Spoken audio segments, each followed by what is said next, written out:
I have a controller board. I have two M510s. If you remember from earlier, we found that a couple of these M510s were bordering on 11 and 12.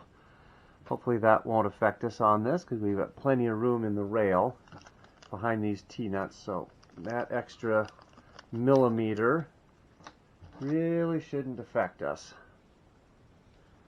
So let's hope not. Okay, according to the directions, we put these M5s through the middle. And I'll get the T-nut again with the collar towards the acrylic board. Get that started on there. And we'll put this one through. And the collar towards the board. Get, come on. There we go. Get that started. Alright, so board goes in this orientation, and we want both of these T-nuts horizontal.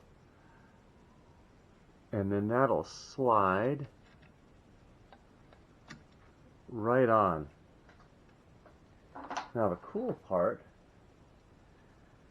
is this clear. We might actually be able to see those T-nuts camming into position as I tighten this. Boom. Alright, you probably couldn't see that one.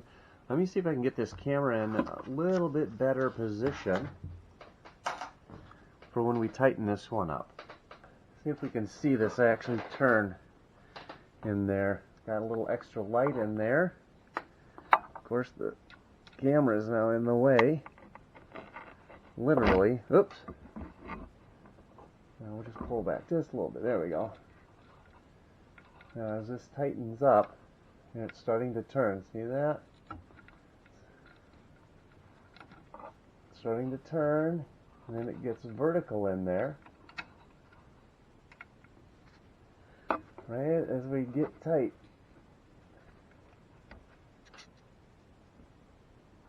Alright. That's how that T-nut works. Pretty slick. You remember how I said that one of these bolts was a little bit longer? That was this guy. Turns out there's not enough room for a M510 that's a little bit longer for, you know, about an M11 or M511 to 12. There was a gap, so pulled that one off. What I did was I took this guy out, because this one literally can be as long as it needs to be.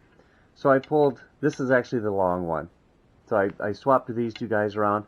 The board fits perfectly fine now. So if you run into that, these two bolts on all four corners can run long and it won't affect you. So those would be the ones to swap out if you do.